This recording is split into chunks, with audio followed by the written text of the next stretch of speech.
Hi friends, இன்றைக்கி என்ன ஸ்பெஷல்னா இட்லி தான். இட்லியில் என்ன ஸ்பெஷல்னு நினைக்க வேணாம். இட்லி ஸ்பெஷல் கிடையாது, சட்னி தான் ஸ்பெஷல். தண்ணி சட்னி எப்படி செய்கிறதுன்னு பார்க்கலாம். ஃபஸ்ட்டு இட்லி ஊற்றி வச்சுக்கிறேன். மாவு இட்லிக்கு ஏற்ற மாதிரி நான் கரைச்சி எடுத்துக்கிட்டேன். இட்லி ஃபஸ்ட்டு ஊற்றி வச்சுக்கிறேன்.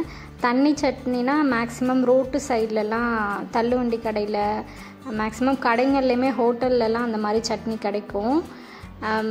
கண்டிப்பாக எல்லாருக்கும் பிடிக்கும்னு நினைக்கிறேன். நிறைய பேருக்கு தெரிஞ்சிருக்கும், தெரியாதவங்க கண்டிப்பாக நோட் பண்ணிவிட்டு இது மாதிரி ட்ரை பண்ணி பாருங்கள். கண்டிப்பாக உங்களுக்கு பிடிக்கும். நான் எப்படி செய்கிறேன்றதை இந்த வீடியோவில் ஷேர் பண்ணுறேன், பாருங்கள். ஃபஸ்ட்டு இட்லி ஊற்றி வச்சுக்கிறேன்.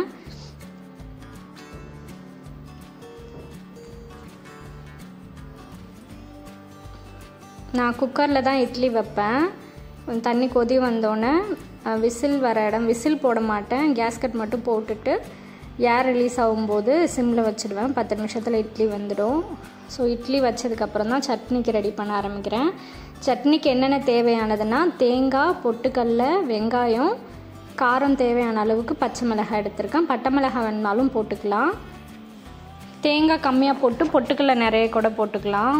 ஸோ குவான்டிட்டி நிறைய கிடைக்கும். ஏன்னா தண்ணியாக தான் நம்ம வச்சு சாப்பிட போகிறோம். ஸோ பொட்டுக்கடல போடும்போது டேஸ்ட் நல்லாயிருக்கும். ஸோ ஃபஸ்ட்டு எண்ணெய் ஊற்றிக்கிறேன். வதக்கி தான் இந்த சட்னி அரைக்கணும். ஃபஸ்ட்டு எண்ணெய் ஊற்றிக்கிறேன். எண்ணெய் நல்லா காஞ்ச பிறகு வெங்காயமும் பச்சை மிளகாவையும் நல்லா வதக்கிக்கலாம். ஃபஸ்ட்டு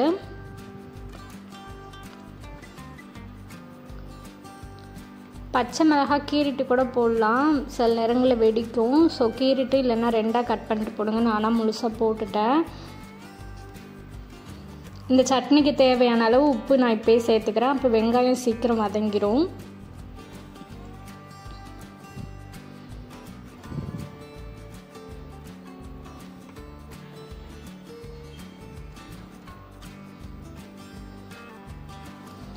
நல்லா வதக்கிக்கலாம். வெங்காயம் நல்லா வதங்கிடுச்சு. இப்போ பொட்டுக்களையும் தேங்காவையும் சேர்த்துக்கிறேன். பொட்டுக்கலை ஃபஸ்ட்டு தனியாக வதக்கிறதுனாலும் வதக்கிக்கலாம்.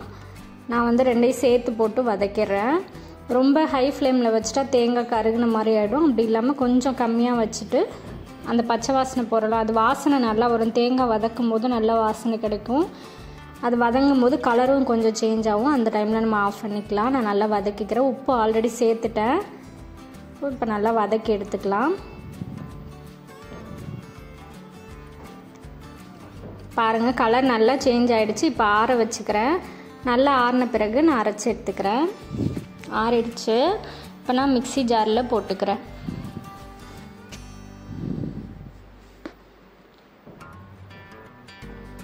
இது நம்ம கெட்டி சட்னியும் சொல்லுவாங்க. அந்த மாதிரியும் சாப்பிட்லாம், தண்ணி ஊற்றியும் சாப்பிட்லாம். 2 டைப்பாகவும் சாப்பிட்லாம். கெட்டி சட்னினா நம்ம தண்ணி அரைக்கும் போது தேவையான அளவு மட்டும் தண்ணி ஊற்றிட்டு அரைச்சிட்டு அப்படியே தாளித்து சாப்பிட்றது. அப்படி இல்லைன்னா அதில் தண்ணி ஊற்றி சாப்பிட்றது. இப்போ பாருங்கள், நான் அரைச்சிட்டேன். இந்தளவுக்கு கெட்டியாக இருக்குது. இதை நம்ம அப்படியே தாளிச்சிட்டு டைரெக்டாக அப்படியே சாப்பிட்டாலும் டேஸ்ட்டு சூப்பராக இருக்கும். இதே நான் தண்ணி சட்னி இதிலேருந்து தான் ரெடி பண்ணுறேன். இது அப்படியே நம்ம இன்னொரு பாத்திரத்தில் கொஞ்சம் சட்னி எடுத்துகிட்டு அதை அப்படியே ரெடி பண்ணலாம். சட்னி இந்தளவுக்கு கெட்டியாக இருக்குது. இதை நான் இன்னொரு பாத்திரத்தில் ஒரு 4-5 ஸ்பூன் எடுத்துட்டு அதில் தண்ணி ஊற்றி நான் மிக்ஸ் பண்ணிக்கிறேன்.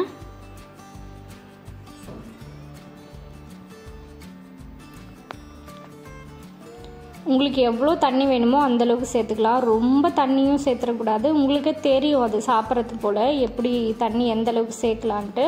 நான் இந்தளவுக்கு தண்ணி சேர்த்துருக்கேன். இன்னும் கூட நான் சேர்த்துருக்கலாம். எனக்கு போதுமான அளவு. ரொம்ப அதிகமான சட்னி இருந்தாலும் வேஸ்ட் ஆகுன்றதுக்காக நான் இந்தளவுக்கு மட்டும் சேர்த்துக்கிட்டேன். நிறைய பேர் இருக்கும்போது இந்த மாதிரி சட்னி செஞ்சுக்கிட்டால் உங்களுக்கு ரொம்ப ஈஸியாக இருக்கும் சாப்பிட்றதுக்கு. இட்லி, தோசைக்கு எல்லாமே நல்லாயிருக்கும். ஸோ இந்தளவுக்கு தண்ணி ஊற்றுனதுனால கொஞ்சமாக உப்பு சேர்த்துக்கிட்டேன். ஏன்னா சட்னியில் ஆல்ரெடி உப்பு போட்டிருக்கேன். தண்ணி சேர்த்ததுனால சப்புன்னு இருக்கும். அதனால் கொஞ்சம் உப்பு சேர்த்துக்கிட்டேன். அவ்வளோதான், தண்ணி சட்னி ரெடி. கெட்டி சட்னியும் இருக்குது. இதை கண்டிப்பாக நீங்களும் ட்ரை பண்ணி பாருங்கள். இந்த வீடியோ பிடிச்சிருந்துச்சுன்னா லைக் பண்ணுங்கள், ஷேர் பண்ணுங்கள், மறக்காமல் சப்ஸ்கிரைப் பண்ணிவிட்டு பாருங்கள்.